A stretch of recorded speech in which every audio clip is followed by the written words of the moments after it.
Welcome sa Cloudy Movie Recap. Ang pelikulang ikukwento natin ngayon ay ang Mr. Zoo Missing VIP. Halina't simulan na natin. Nagsisimula ang kwento kay Mr. Zoo, isang lalaki na naniniwalang ang lahat ng bagay sa buhay ay dapat gawin ng may ganap na perpeksyon. Nakabihis na siya at handa nang pumasok sa trabaho nang biglang umihi sa kanyang mukha ang aso ng kapitbahay.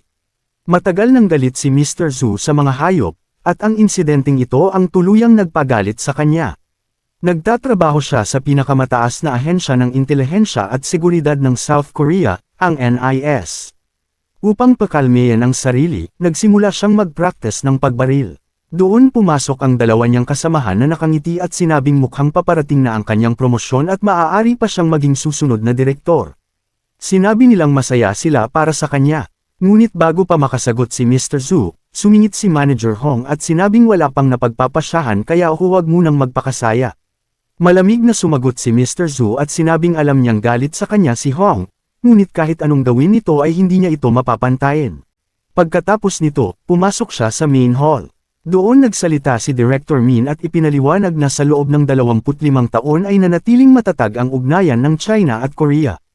Bilang pagdiriwang ng kanilang pagkakaibigan, magpapadala ang China ng isang espesyal na VIP sa Korea, at ito ay hindi tao kundi isang panda na ang pangalan ay Mingmang. Ang buong responsibilidad sa kaligtasan ni Mingmang ay nakaatang sa NIS. Nang makita ng mga ahente ang panda, tuwang-tuwa silang lahat at agad na naaliw sa kaanyuan nito. Lahat ay natuwa maliban kay Mr. Zoo, na nagbulong nakatawa-tawa ang magbantay ng isang panda. Maingat na ipinaliwanag ni Director Min na noong Cold War noong 1972, nagpadala ang China ng mga panda sa Estados Unidos bilang simbolo ng kapayapaan. Sa loob ng maraming taon, ginamit ang mga panda bilang simbolo ng diplomasya, at ngayon ay kailangan nilang protektahan si Mingmang upang mapanatili ang magandang ugnayan ng China at Korea. Itinalaga niya si Mr. Zoo bilang pangunahing responsable sa pagtanggap at seguridad ng panda. Kahit labag sa kanyang loob, tinanggap ni Mr. Zoo ang misyon dahil mahalaga sa kanya ang promosyon. Habang tinatalakay niya ang plano ng seguridad kasama ang kanyang grupo, bigla siyang tinawagan ng kanyang anak na si Yan. Halatang balisa ang boses nito kaya agad siyang nagpunta. Laking gulat niya nang makita si Yan na may hawak na pas ang gala at tinatawag siyang Mr. Zoo imbes na ama. Sinabi niya na isa siyang investigador kaya dapat madali para sa kanya ang hanapin ng pamilya ng pusa, lalo na't may kwintas ito. Hindi naging komportable si Mr. Zoo at sinabi niyang marumi ang hayop at maaari siyang magkasakit. Ipinaliwanag din niyang isa siyang ahente ng seguridad at hindi detective. Tinanong niya kung bakit Mr. Zoo ang tawag sa kanya at hindi tatay. Nanginginig ang boses niyan habang sinasabi niyang gusto niyang maging isang mahusay na veterinaryo. Lumaki siyang walang ina at wala raw siyang oras para sa kanya. Wala raw nagturo sa kanya ng kahit ano. Sinabi rin niyang balang araw ay mapaparusahan ang mga taong hindi gumagalang sa mga hayop dahil ang mga hayop ay handang ailay ang buhay para sa tao, ngunit bihirang may taong gagawa nito para sa hayop. Sumagot si Mr. Zoo na malapit na ang kaarawan niyan at mas mabuting lumabas ito kasama ang mga kaibigan at huwag sayangin ang oras sa mga hayop. Inabot niya ang pera at pumayag si Yan na iwan ang pusa. Bago umalis, sinabi ni Yan na masamang tao ang kanyang ama at balang araw ay magbabayad ito sa kanyang pagkapuot sa mga hayop. Walang pag-aatubili, itinapon ni Mr. Zoo ang pusa sa basurahan at umalis. Kinabukasan, dumating sa Korea ang VIP panda na si Mingmang. Sa ilalim ng mahigpit na seguridad, inihatid ni Mr. Zoo ang panda sa lugar ng pagtitipon. Napansin niya ang isang kakaibang bagay, ang parehong pas ang itinapon niya ay nakaupo ngayon sa isang punong malapit doon. Biglang lumapit ang kaibigan niyang si Max at ipinakita ang isang espesyal na aparatong hugis ballpen na kayang patayin ang lahat ng elektronikong gamit sa loob ng 50 metro. Bago pa makapag-react si Mr. Zoo, pinindot ni Max ang buton at agad na namatay ang lahat ng komunikasyon ng mga ahente. Galit na inagaw ni Mr. Zoo ang aparato at pinatay ito. Sa loob ng lugar, masiglang sumisigaw ang mga tao para kay Mingmang nang biglang pumasok ang isang peking sasakyang panlinis. Ilang sandali pa, naghagis ng smoke grenade sa entablado at napuno ng usok ang paligid. Nagsigawan ang mga tao at nagkagulo. Tumakas si Mingmang at hinabol siya ni Mr. Zoo.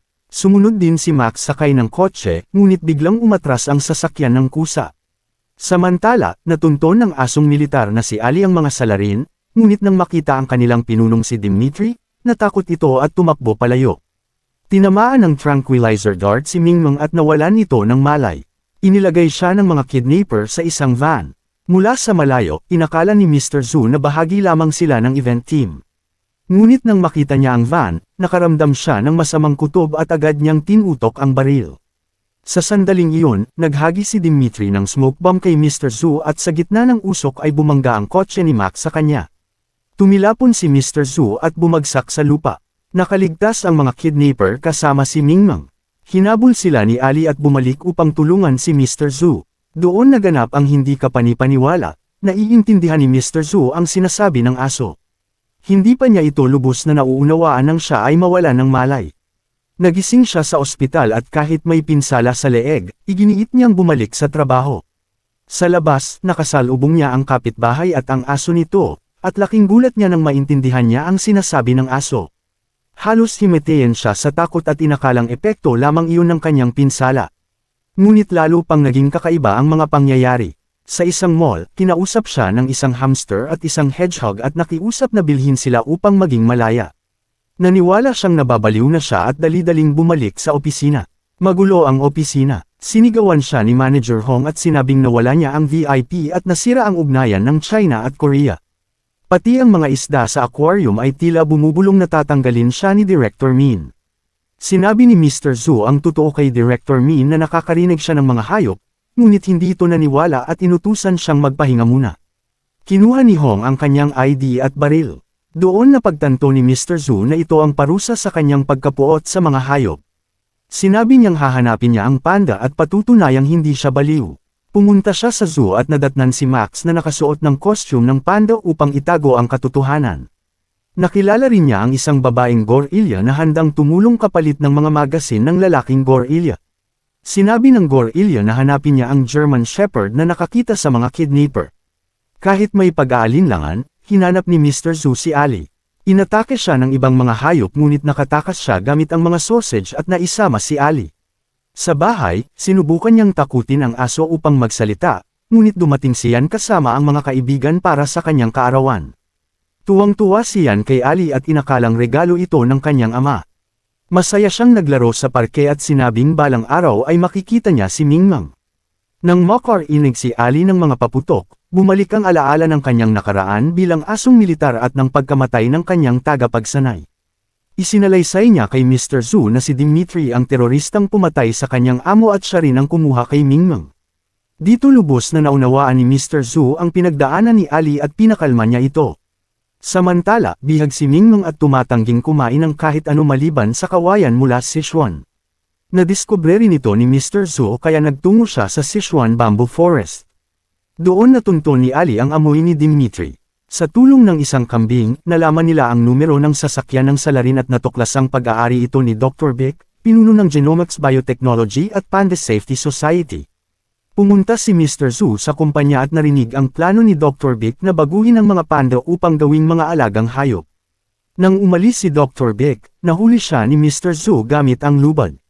Ngunit nakita ni Ali ang sasakyan ni Dimitri, palatandaang hindi pa tapos ang laban. Nang ibabaw ang takot, nagsimula siyang manginig at hindi na sumunod. Dinala ni Mr. Zhu si Dr. Bick diretso sa Security Bureau. Doon, ibinunyag ni Hong ang isang nakakagulat na katotohanan. Noong araw na dinukot si Mingmeng, wala si Dr. Bick sa Korea. Bumalik lamang siya makalipas ang 3 araw matapos ang insidente. Nabigla si Mr. Zhu. Biglang umalangaw sa kanyang isipan ang sinabi ni Ali. May peking binti ang kidnapper. Walang pag-aalinlangan, inihampas ni Mr. Zhu si Dr. Bick sa mesa at sinuri ang kanyang binti, ngunit normal ang lahat. Dahil dito, naniwala si Director Min na tuluyan nang nawala ng katinuan si Mr. Zhu at opisyal siyang sinibak sa trabaho. Kalaunan, nakipagkita si Dr. Bick kay Dimitri. Nakasuot si Dimitri ng peking maskara na eksaktong kamukha ni Dr. Bick. Galit na galit, hinayla ni Dr. Bick ang maskara at sumigaw na panda lamang ang gusto niyang ilipat ng mapayapa. Malamig na sumagot si Dimitri at sinabing siya ang nagdala ng panda kaya huwag siyang diktahan. Hiningi niya ang ipinangako sa kanya. Inabot ni Dr. Bick ang isang malita na naglalaman ng mga microbomb.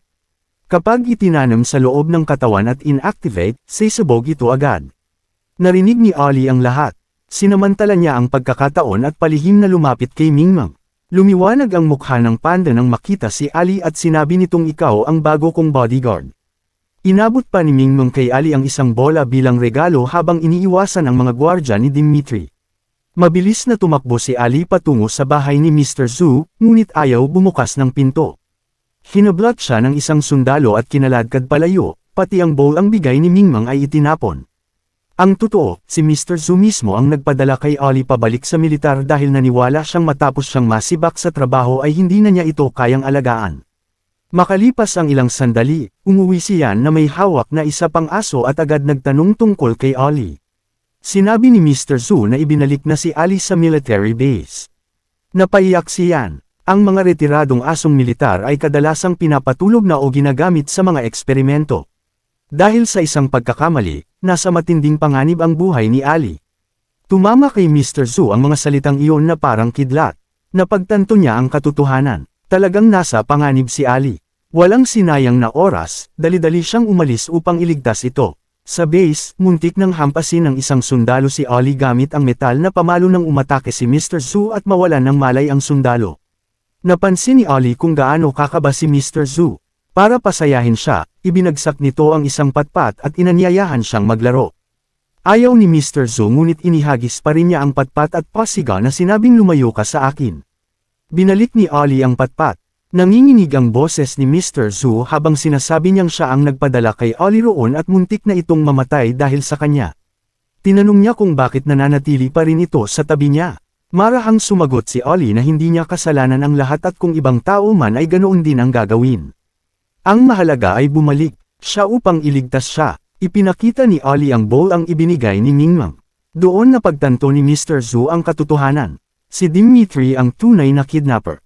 Agad silang nagtungo sa isang abandonadong pabrika upang planuhin ang pagsadya kay Mingmong. Nagsimula ang rescue mission sa loob ng lumang pabrika. Biglang dumating si Max at nagsimulang sumigaw. Sinuntok siya ni Mr. Zhu at pabulong na sinabing tahimik lang dahil naroon ang panda at ililigtas nila ito. Palihim nilang pinabagsak ang ilang gwardya at pinatay ang mga ilaw. Sa dilim, patuloy na nagbibigay ng impormasyon si Ali tungkol sa galaw ng mga terorista. Gamit ang ninakaw na electric gun, isa-isang pinabagsak ni Mr. Zhu ang mga gwardya at napalaya si Mingmong. Ngunit biglang umatake si Dimitri at nahulog sa lupa ang baril. Itinaas ni Dimitri ang talam na handang pumatay, ngunit tumalon si Ali at binangga siya, palayo ang sandata. Sa galit, hinablot ni Dimitri si Ali at inihampas sa pader. Sinamantala ni Mr. Zhu ang pagkakataon at itinulak si Dimitri mula sa unang palapag pababa. Dinaluhan ni Mr. Zhu si Ali at laking ginhawa nang malaman niyang hindi ito malubhang nasugatan. Magkakasama silang tumakbo palabas, hinabol sila ng mga terorista upang harangan ang daan. Nagtago si Max sa loob ng isang malaking metal na drum. Sinipa ni Mr. Zhu ang drum pababa sa hagdan at bumagsak ito sa mga terorista. Tumulong pa si Mingmong sa pagtulak gamit ang kanyang maliliit na paa, na naging nakakatawa ang tensyonadong eksena. Sumakay ng bus pauwi sina Mr. Zhu, Ali, at Mingmong. Tinawag ni Mr. Zhu si Yan. Nang makita nito si Ali, napatalon ito sa tuwa. Dinala ni Mr. Zhu si Yan kay Mingmong at masayang niyakap ng bata ang panda. Samantala, ibinuhos ni Dr. Vic ang galit kay Dimitri dahil sa pagkabigo. Ngunit biglang ipinasok ng mga tauhan ni Dimitri ang isang microbomb sa bibig ni Dr. Vic. Sa takot, nagmakaawa si Dr. Vic na alisin ito at handang gawin ang kahit ano, ngunit hindi siya pinakinggan. Inactivate ni Dimitri ang bomba. Isang malakas na pagsabog ang sumunod at agad na namatay si Dr. Vic, iniwang wasak ang buong lugar. Inanyayahan ni Mr. Zhu si Director Min sa kanyang bahay. Naroon sina Ali, Mingmong, at iba pang mga hayop. Namangha at natuwa si Director Min nang makita si Mingmong na ligtas. Dumating ang mga ahente upang sunduin ang panda at hiniling ni Director Min na sumama si Mr. Zhu. Biglang dumating si Max at sumigaw, ngunit pinigilan siya ni Mr. Zhu at sinabing ang kredito sa paghahanap kay Mingmong ay sa kanya. Pinuri niya si Max at itinalaga itong opisyal na bodyguard ng panda. Mula sa malayo, pinagmamasdan ni Dimitri ang lahat. Naamoy siya ni Ali at sinubukang sundan, ngunit nahuli siya ng mga terorista. Sinubukan ni Mr. Zhu na pigilan sila, ngunit isinakay nila si Ali sa sasakyan at nakatakas. Dinukot na rin ni Dimitri ang iba pang mga asong militar. Hinaluan nila ng microbomb at droga ang pagkain ng mga aso. Tumanggi si Ali na kumain kaya pilit na ipinasok ni Dimitri ang bomba sa kanyang bibig. Agad na humingi ng tulong si Mr. Zhu sa loro upang malaman ang kinaroroonan ni Ali. Sa sandaling iyon, tinawag siya ni Yan bilang ama sa kauna-unahang pagkakataon at nakiusap na hanapin si Ali. Sa tulong ng mga kalapati at isang agila, natunton ang lokasyon. Kailangang pumunta si Mr. Zhu sa pampublikong event ni Mingmang.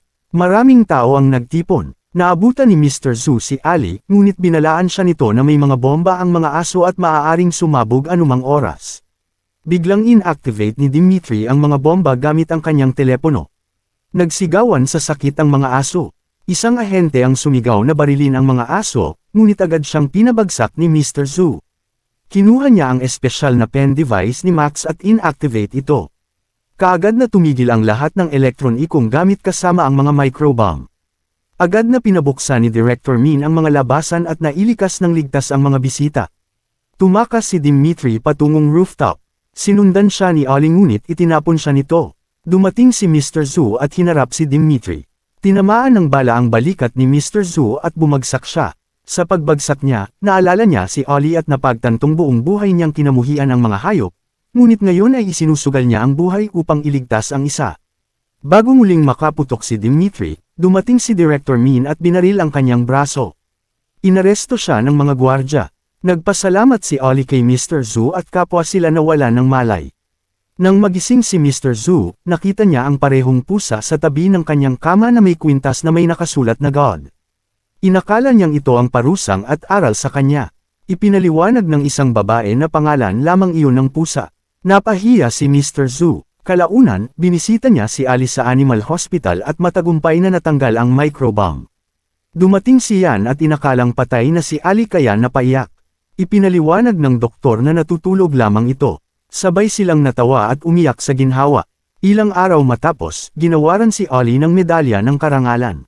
Hindi na muling nakarinig si Mr. Zhu ng boses ng mga hayop, ngunit hindi na iyon mahalaga dahil natutunan na niyang unawain sila gamit ang puso.